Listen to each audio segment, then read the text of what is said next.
guys. We're back again. I know it's been a long time. It's been a long, long time, but we're back, and we're back with an amazing topic. As always, today we're speaking about one of my favorite shows, favorite anime slash manga of all time. I'm talking about Haikyu, one of the greatest sports shows I've ever watched. And today with me, we have... Yeah, what's going on, people? Daniel here.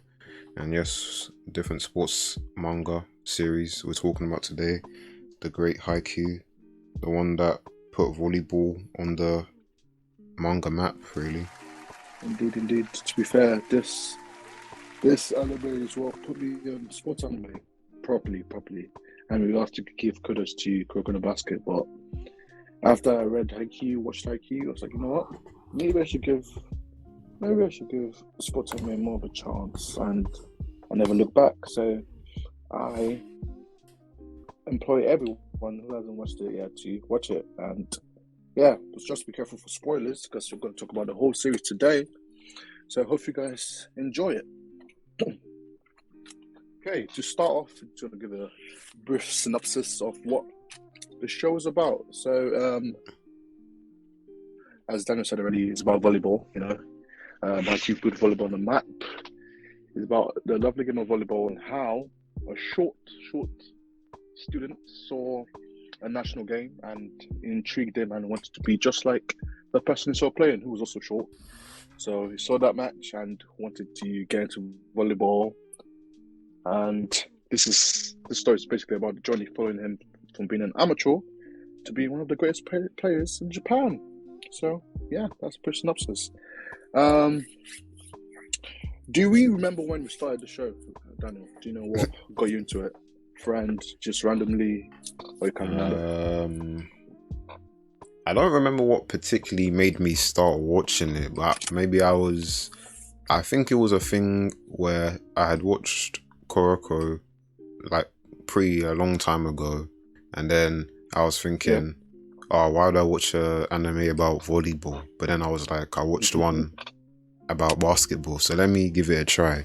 So I watched the first season, and after the first couple episodes, I was just in there because it was quite interesting learning about the different positions, how the game works, and how technical it actually is, especially when coming from the standpoint where I didn't really understand how the game was. So I was learning a lot each time I was watching. Yeah. To be fair, same thing with me. I think I was hearing about the manga for a while. It was like, it's volleyball. I wasn't that into manga back then, so I was like, I'm not gonna watch a manga about volleyball. It was like a fluid sport. How would I read it in a manga? Then it finally came out in anime. It's like, it's making a bit of like noise. Let me just check how it is. Then I watched it. The first few episodes, I was like, wow, okay, this is really interesting. Interesting main character. And yeah, I never looked back. Just like Daniel said, the technical side of it was just really interesting because I had no idea how volleyball was played. It's just hit the ball with the net. That's what I thought. Then the different positions, how important every player is, what setter is. So that's basically how I got into it. And yeah, I just waited for every season after that, and finally got into the manga properly as well. That's when I got into it just before COVID. And it was an amazing journey. But yeah, we're going to talk about some few standout characters. What characters stood out to us? Who did we connect with, or who did we just enjoy seeing on our screens? I know there's loads and loads of characters. This is a character-heavy show, and I don't know. The mangaka did a great job of giving everyone in an individual character. So it's not just side characters behind while the two main characters battle it out for supremacy. So I'll let you go first, Daniel. So are we doing top 3 or just anyone who comes to mind? You want to do top 3, top 5? Okay, well, top 4 would be different. Okay, top 4 then. I'm not gonna include Hinata or Kageyama though, because that's not fair. It's a cheat code. But my first pick, I'll pick. I'm not sure what his first name is, but Akashi from the Fukurodani. Fukurodani, I like him. His demeanor, he's always calm, just chill, kind of deadpan at times, and how he compliments Bokuto, how he's kind of the second part to Bokuto's double acts where he's always playing the straight man. So I always enjoy his character. And then in the nationals, I liked how normally it's this is a spoiler, but I won't go into it, but I liked his arc in it, how he had to overcome the challenge instead of how it usually is in their matches. So yeah, Kakashi, I like him a lot. Then next on Nekoma, Nobuyuki Kai. And just if you don't know who he is, he's basically the third year in the original trio where you have Kuro, Yaku the libero, and then the guy who's got the shaved head.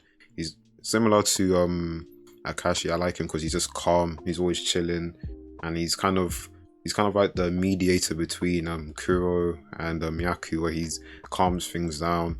And I like how he interacts with the rest of the people on the squad. And he's a good player too. He's quite I wouldn't say underrated, but what he does gets overlooked, I would say, because it's not as flashy. Yeah. And then True. Next, number 3, Karasuno, Tanaka Ryunosuke. Yeah, that's my guy. If I to pick a favorite player on Karasuno, it would probably be him, because I like him. He's got grit, guts. He's always determined. He's someone where his mindset is something that is very good to have in life. Is positive, always facing forward, determined to reach a goal he sets, and he knows that he understands what his role is, but it doesn't prevent him from reaching for tall heights. So I really enjoy it. And then his little moment we see in the 4th season, it was wonderful. I was really hyped when I saw that. It was so gassed, man. I was so gassed, honestly. And then number 4, Kenma. I love Kenma. He's just chill, and he's just he tries to get by on doing minimal effort, but when he gets competitive, you see a different side come out with him. And I think it was during the Inouzaki match when we kind of went away during the second set, and we see him playing the monkey team. I liked how they were trying to put him under pressure, and how they were like, they kind of thought, okay, we just need to get to the setter. And then you see how, even though he's perceived to be quite lazy, he can put in he's a smart player. It's not about always working hard, it's working smart, and he's the perfect example of that. So those are a few characters I like from Haikyu. Yeah, that's just someone who I'm surprised didn't make your list, to be honest. Who? Hoshiyumi. Oh yeah. I like that guy as well. I can't lie, but he's top 4 in it. Top 4, fair enough. I just realized when I said top 4, I had to put myself in the corner because there's so many characters in my head.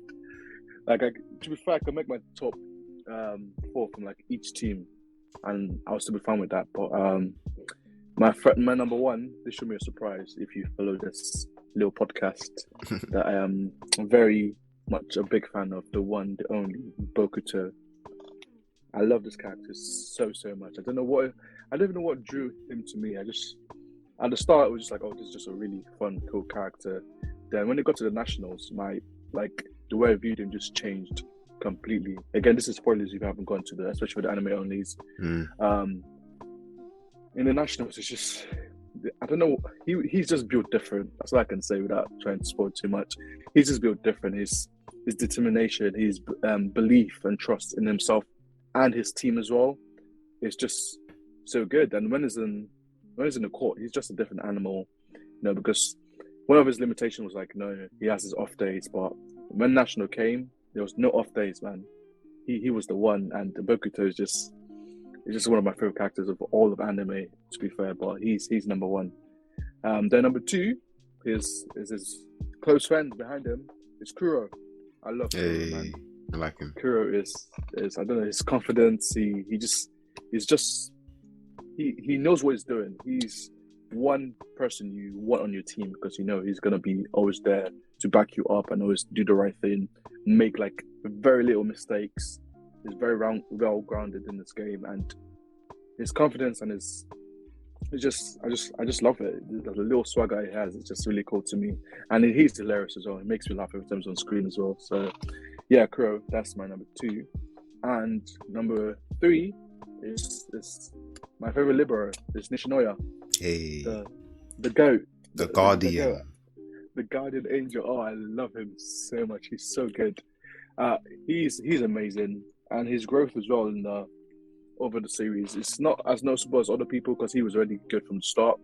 But yeah, I think especially his relationship with Asahi as well. So just the way they bounce off each other, and you know, he's a great support system. There's it's like a person you want on your team. He's just reliable. If you want someone on your team, you get Kuro, you get Nishinoya, because you know they're always gonna have your back and they're always gonna do the right thing and make zero mistakes. And he's just amazing. He's a great fan to have as well, because I think what made me like him even more is how he supported Asahi, especially during his tough times, and you know, his lack of confidence, and he was just there, knowing like, you know, I'm behind you. I'm the libero. I can, if there's a wall in front of you and you get stuck, I'm always going to be there to keep bringing the ball back up for you. So just don't worry and break through your troubles, and I got you. And that just hit me really, really deeply. And I just love him as a character. And my last pick, number 4, is the guest monster. Is Tendo. He's funny. I don't know. He is hilarious, man. We didn't even get to see him that much, to be fair. But that season 3 was just, I think he stole the show in season 3 for me personally. Well, except from someone, you know, except from Tsukishin. But Tendo stole the show for me. He was just, I don't know, I just loved him so much. He's so good. And his ability just to read the game is amazing to me. I just love seeing him on screen. And his hair's funny. He's funny. He's just, the character is just amazing. And to be fair, I was surprised the way his character like went at the end of the series as well. I thought it was going to be like a maniac when it comes to volleyball. Again, spoilers for those who are not caught up with the manga. But yeah, but I just enjoyed his character a lot. Surprisingly, I think he's in the top 4. But those are the characters I love. Yeah. Tendo is funny. I like him. Tendo is good. At the end of the match, when he was talking to Wakatoshi, they're doing their stretches. He's like, "Oh yeah, I'm going to tell people I used to play with you when you're not all famous playing sports on the TV." I was just creasing. He's so good, and he's such a good friend as well. He's amazing. But yes, the next question I want to ask is Haikyu as a sports show, as a sports anime. Where does it rank among the greatest? Is it one of the best in your opinion? Is it just okay, or doesn't it just rank high at all?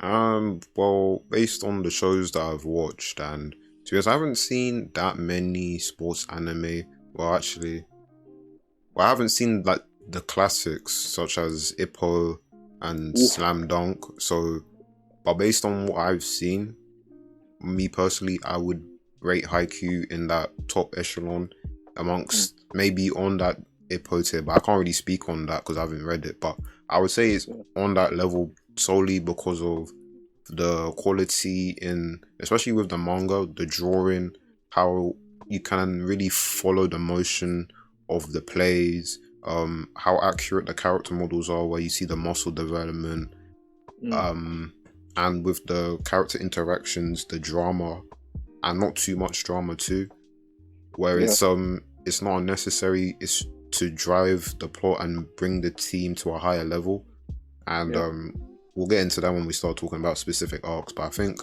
overall, there was only like a few minor nitpicks I have with the series, and since they're nitpicks, I wouldn't use them to bring down my overall rating. So I would say Haikyuu as a sports show is one of the best. I have it on that Diamond No Ace tier for me right now. Yeah, me too. I think everyone has my love for Haikyuu already. I think for me, right now, I would say it might change because I haven't finished Slam Dunk yet, and I know Slam Dunk is like really highly rated and it's seen as one of the goats. So when I finish that show, then maybe it might change. But IQ overtook Ippo for me. But then again, I haven't fully caught up with Ippo, but I've watched a good and read a good amount of Ippo to know it's like an amazing show. But IQ is just, to me, not apart from the art, which is amazing, and it's just always consistent as well. That man never failed when it comes to the art, especially when it comes to like the heat of the moment in a march in the last like set. He just, what he does is amazing. The sweat, the concentration, everything was good. But what I really liked about it is just his writing, the way he never forgets anything. There's very little plot holes. I don't think there's any plot holes in this anime, this manga as a whole, because he remembers everything. The way he links the first chapter to the like another chapter with the names and everything. He does like a part 2. It's like, what? There's a part 1, then you go back. Very intentional. 200 chapters back. It's like, oh, that's part 1 and this is part 2. It's very intentional, and I just loved how it just connected everything, especially the end, right at the end of the series when again, spoilers if you have not read the manga, right at the end where Kageyama and Hinata 2 different teams, and you see the king of the court come up again. You're like, oh, it's just amazingly done. I think the writing, especially for me, is what more than the art, which is surprising because I love my art, but the writing just took it to another level for me. I think it's right up there with Ippo, with Dominant Ace. For me, it's just amazing. Yeah, I think as a sports anime, I think it's a go-to, it's a must. If you wanna go into sports anime, the must is Dominant Ace, Haikyu. It's like you have to. I don't care which one you like more. I just want you to watch or read it personally. But yeah. Now we're gonna go to different arcs. We're gonna start from the anime arc, so you can follow if you're still anime only. Then when it gets to manga only, we'll let you know so you can skedaddle. You're gonna get spoiled because you know the anime for the nationals is gonna be beautiful.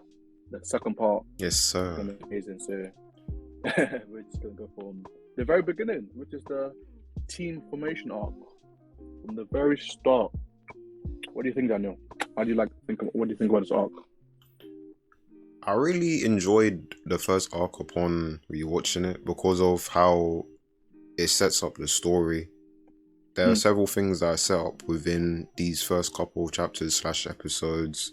Rivalry between Hinata and Kageyama, the issue regarding Kageyama and the obsession with speed, the issue with concentrating on only one aspect of the game, not being well-rounded, how being well-rounded as an individual actually improves your playing time and allows you to play for longer, and the issue about chemistry within the team, because we saw that they didn't have all their players. And then also with Tsukishima, we see how he's apathetic, and these are all these things that are being implemented within these first chapters where we're meeting the characters that get touched upon and built up as we go further in within the story. But I really enjoyed it, especially because you see the glimpses with Hinata in the first match, because you see he was really given the bare bones in terms of preparation, because in middle school he didn't have anything. He didn't have a team, basically. He was playing with a football player, tennis player, people who aren't really into volleyball. Basketball player even as well. And then you see that one moment at the end of the game where he shows the raw athleticism, and then he hits the ball and everyone is shocked. It goes out, and then you get that shock where he lost. But what I liked is, even though they were losing points throughout that first game, he never thought that he couldn't not win. He was always saying, yeah, I can still win. I can still win. Even though it was pretty clear he had no chance. And then I also like that Kageyama was the only person who respected Hinata. Because I think they scored 1 point.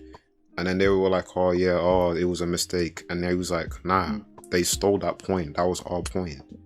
and this Yeah, shows how competitive he is. Especially when you think about that. I think you were referencing before. I'm not gonna say, but when you get to the end of the manga, that chapter with Kageyama, it kind of makes you think deeper about that little match the first match they have, the first encounter. yeah, yeah, yeah. Yeah, the first arc. After like going through the whole series, I think going through the first arc again, just I think I appreciated it a lot more, especially for the individual characters, not just Kageyama and Hinata. Because for Kageyama, I think I just enjoyed how he never underestimated anyone, Mm. which is really good. Especially in the start when some of his team were making fun of Hinata and his team about, but they were not even on the bench, which is funny. I remember that they were not even on the bench, and they were making fun of the other team. But no, the star player is it's like don't underestimate anyone. You never know what's going to go on in the match. So it's really good. And with Hinata as well is like he doesn't understand the meaning of like that's impossible. I think he even says it in one of the episodes. Like, do you know what impossible is? Like, do you know what that word actually means? Like, if you don't give it a go, you will never know if it's impossible or not. I just you could tell that from the very beginning. That's what kind of character Hinta is. Then if you go to Tsukishima and you see how his character development is so good, and you even notice it even more because I just almost hating him again when I rewatched the first season. I was like, oh my god, I hated him as a character, but at the end, I loved him so much as well. So I think the character development from him was so good, and I think rewatching the whole show just made me appreciate the first arc a lot more. And Yamaguchi as well.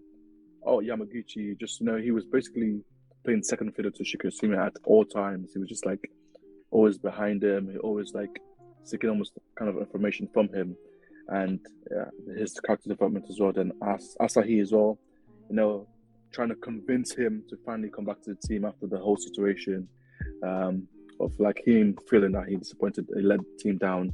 Then Nishinoya, like I said before, being like a great friend, and even Daichi as the captain, you can tell from the very start he was such a good captain. He was captain. so good. He was so good, especially even at the start when he kicked both of them out if they didn't want to work as a team.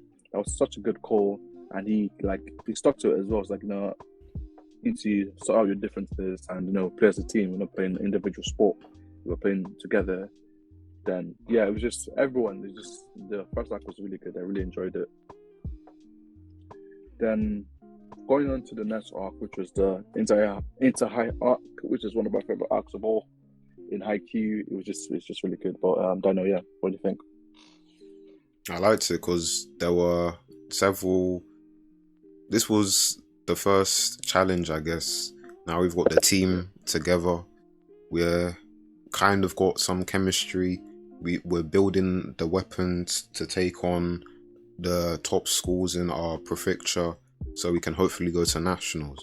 And we're just coming off the Nekoma match where we've said, oh yeah, let's meet at the nationals. We're gonna have this battle at the dumpster ground, and we're excited because we want to see them at nationals. And then we're going through these teams, especially we come against Datako, the team that destroyed them last year, the Iron Wall.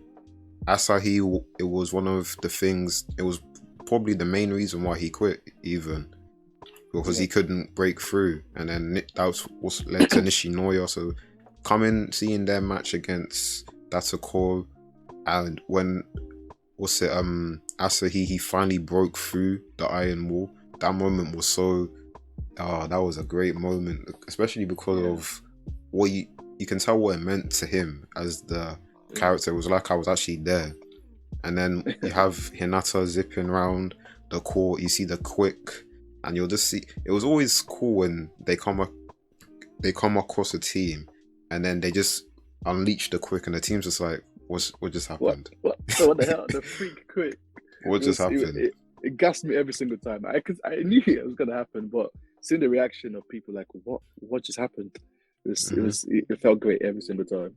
And also it was great because the air around Karasuno was kind of a thing where people didn't rate them because they were good in the past, but right now they're trash. So seeing them be revitalized, the crow, the wings are fixed, they're flying, they're learning how to fly again. That was great. And then we have the finale with Albert Joyce won. Ooh. Intense match. It was so many episodes, but it didn't feel long at all. So many backs and forths. Nishinoya doing his plays, Yamaguchi.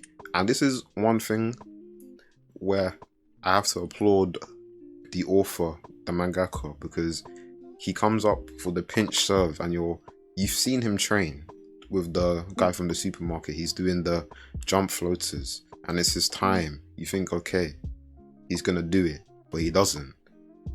And I like that because it shows, even though you might be putting in the work, when it comes to actual game, it's a different environment. You might not be used to that. And it also shows the pressure that he was probably under, because he's not used to being put in those situations.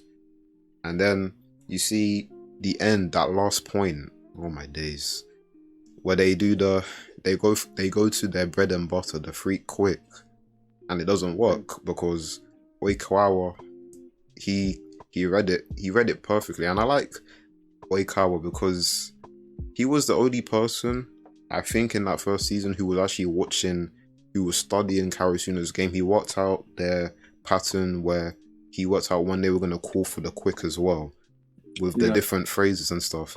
And I liked his the backstory we got for him, where he was frustrated with Kageyama because he was his prodigy, he was growing so quickly, and he was feeling left behind. And then you kind of have that moment where he goes to swing, but Iwaizumi, that's another guy I like.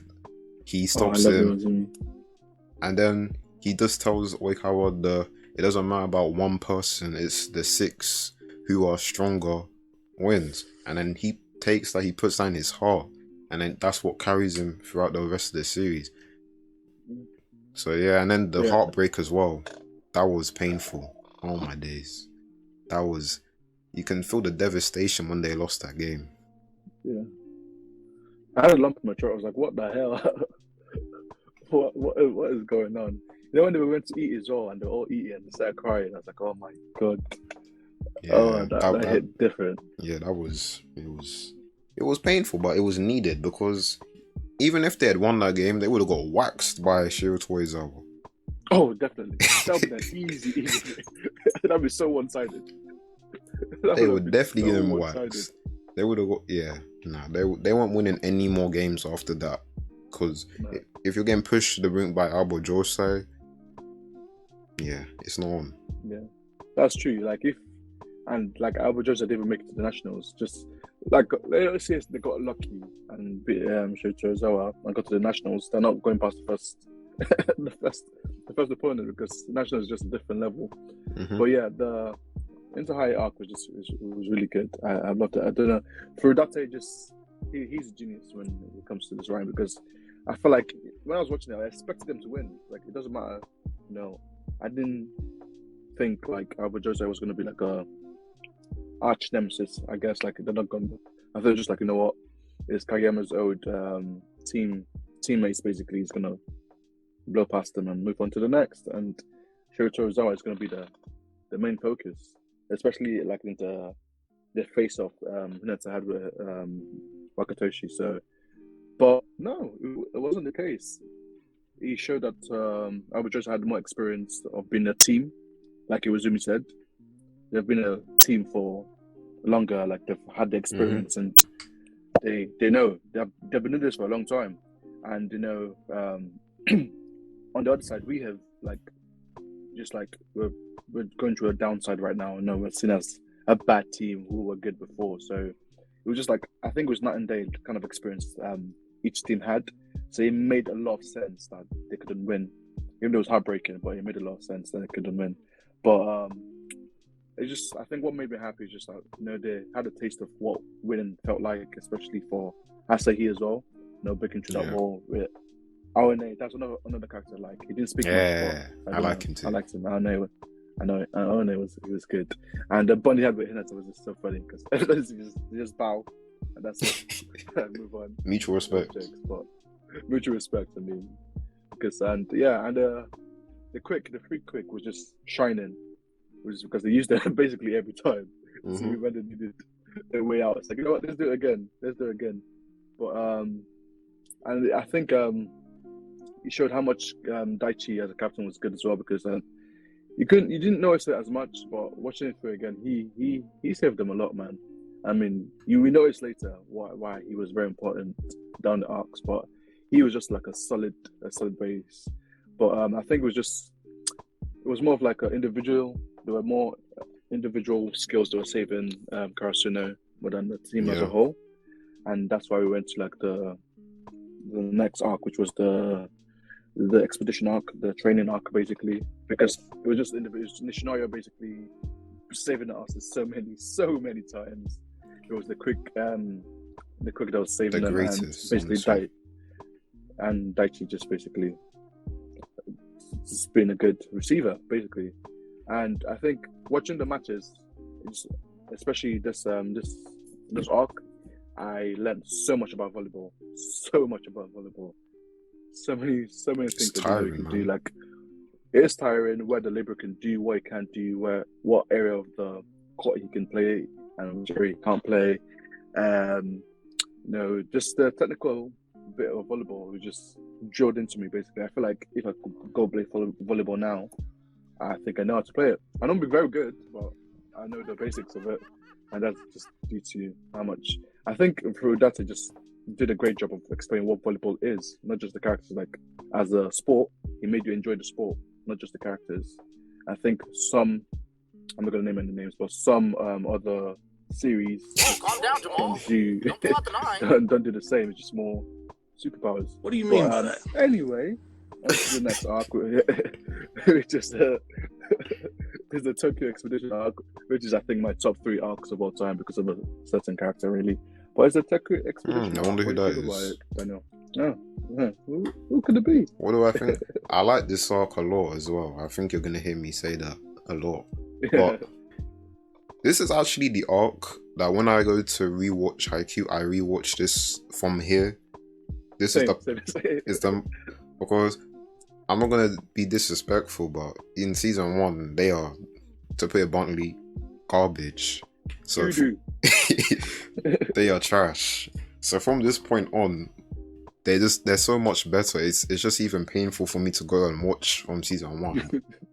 But anyway, this arc was, as you said, it's probably amongst my favorite arcs because the introduction of the other characters from Tokyo, the training, the conflict between Kageyama and Hinata, all this character growth, and the improvements in the team as well. So many new tactics were introduced and learned and adopted by our team. From when we first go to the training camp and you see there's about, I think, 4 teams there, and they each have their own separate styles. One's good at serving, others are good at doing synchronized attacks, others are good at receiving, and then one team's just good all around. And then they see that, and they're thinking, okay, so what can we steal? And they stole a lot. They got their notebook and they were writing, and they were, even though they were losing, it didn't matter because they were growing and improving. I think one of my favorite things which they learned is the synchro attack, where they come up all at once, because it got Sugawara involved. And as the 3rd year, even though he's worse than Kageyama, he's still good, and they gave him a chance to shine. And we see, I love when they do that little swap where Sugawara will come up front and then Kageyama will go to the back so he can attack when they do the double setter play. And also when Nishinoya, he does the set for Asahi as well, but he has to do it in the air because Libero is not allowed to be on that side. It was just wavy. And then obviously you have the Tsukishima thing as well, where he's learning how to block better, and he's interacting with the top players. Bokuto is great. I don't even know how man made Bokuto so likable from his first introduction. Honestly, he's such a character. And he just comes in, hey, and you already like him. I mean, if you dislike Bokuto, that's strange. He's an entertainer. He If you dislike Bokuto, I don't know. I don't even know if you I can't lie. You shouldn't be watching Haikyuu. it would be very strange to me. And then also, I think, like you were saying about learning about volleyball, the different tempos. You have first tempo, third tempo, second tempo, and then they introduced this minus tempo, which is specifically for Hinata, because you can't do that in real life. but I like that because I didn't know about that. I didn't know you can do this different timing with your runs and stuff, and how you change the timing of your approach can actually help confuse your opponent and give you the advantage when you go to spike. So Hinata learning, because this is the things he didn't have in middle school.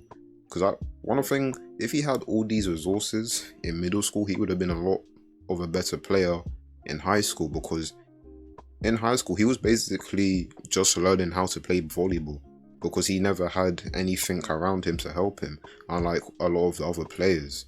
And then Kageyama, his talk with Oikawa, learning the new set, that was cool. And their fight was cool as well, even though it was a bit stressful, I can't lie. I said, what's going to happen? What's happening here? Because they were boxing. Well, not boxing, but, man dragged them around the court, threw them onto the floor, and then had to go back up.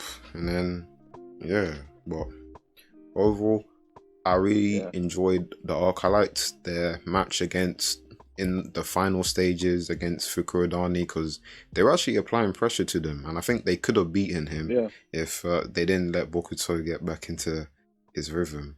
Into the game, yeah. But I think for that arc and Unsung Heroes and Coach Ulai, both them actually, the granddad Ukai himself, it was just, I think it was just really good.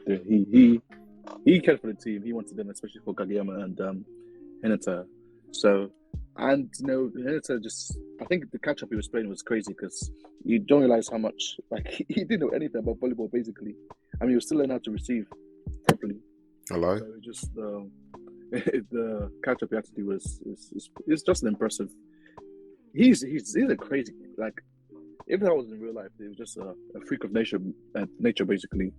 But yeah, the arc was really good. I really liked it. I'm trying not to speak about Bokuto too much, like, just avoid it so I can speak about other teams. But Suki, I think I was starting to like Suki in this match, in this arc, because it just wasn't like a bitter person that I thought he was. He was just, you could tell that there was a backstory behind the way he acts and everything. So Kuro helping him and Bokuto as well was really, I think, was really good, because you could tell that they love volleyball and they're trying to, if you see someone help, they're gonna help the person. And Suki was just, I just like the interaction with him and Kuro, basically just trying to teach him how to block properly, and how to do timed attacks, and wait for the ball to come to you, basically. And actually with Bokuto and Hinata as well, with the umbrella effect, that was really cool. I think that was amazing, because it was basically just teaching Hinata that you have other things to do except in the quick. You can actually do more stuff in volleyball. Surprise, surprise. So that was really good. Then I just liked, to be fair, the interaction, aside from the training itself, the interaction, knowing they had the barbecue, the meat, and everything. I like that. I think the interaction with everyone was super cool. See them gelling. But I think the most important bit was just learning the cogs. Those are basically the gears. Yeah, just to put them together. And apart from Coach Ukai as well, what's the other guy's name? Takeda. Yeah, he was amazing. He was good. He set this all up. Without him, this wouldn't have happened. So I think it was just very important, because like you said, you could tell how horrible they were as a team before, but now they know, like, okay, we have this ability. If we put it all together, we can actually be a good team and have different options, not just when we get in trouble, just do it quick. If we get in trouble, we'll hope Nishino is there to pick up the slack. So I think them growing up as a team, like, that was basically the point of the arc, and I think you touched upon it already, Daniel, with the fight between Hinata and Kageyama. I think it was really important because they needed it. I feel like they were gelling, but they were not gelling, if that makes sense. They were not. Yeah, I hear you. They were not on the exact same page. I think they were just like, this is what we're good at. We're going to stick to it. And instead of like them, like, actually, if we improve ourselves a lot better, and we could do things a lot different and make it easier on ourselves. But the fight I think it was much needed. But even though, like you said, I was like, what's going to happen with the friendship, and everything? It's going to be a bit awkward if they hate each other on the same team, and he's a setter, he's a spiker. So, but yeah, that was just, the arc was really fun. And Bokuto, yes, hey, Hey. amazing. Hey, he was good. And we started getting how he is as a character as well, with his moods, which was funny. The quirk. It was funny, but I didn't expect it to affect his game that much. But I can see that for Kodani as well. Just you could tell from the early stages that Bokuto wasn't like it wasn't a one-man team. Like if Bokuto was like being useless, basically, they could they can do stuff themselves, and that was really interesting. They were doing better without him. But he was playing bad. So I think that was surprising because I thought Bokuto was he's the top 5 ace in the country. So I thought, okay, he without him they can't play. But I think every top 5 team that can run. If you lose your star player, you on to the next. But yeah, as a team, they're just really good. Then Nekoma as well, you can tell that they were trying to improve as well. They're not the best team there, obviously. They're like basically the second worst team, was sooner than them, because the other teams were like dealing with them as well. But you can see that they're trying to improve themselves as well, and the rivalry between them and Karashino was heating up still. So it was just a really fun arc. I love you.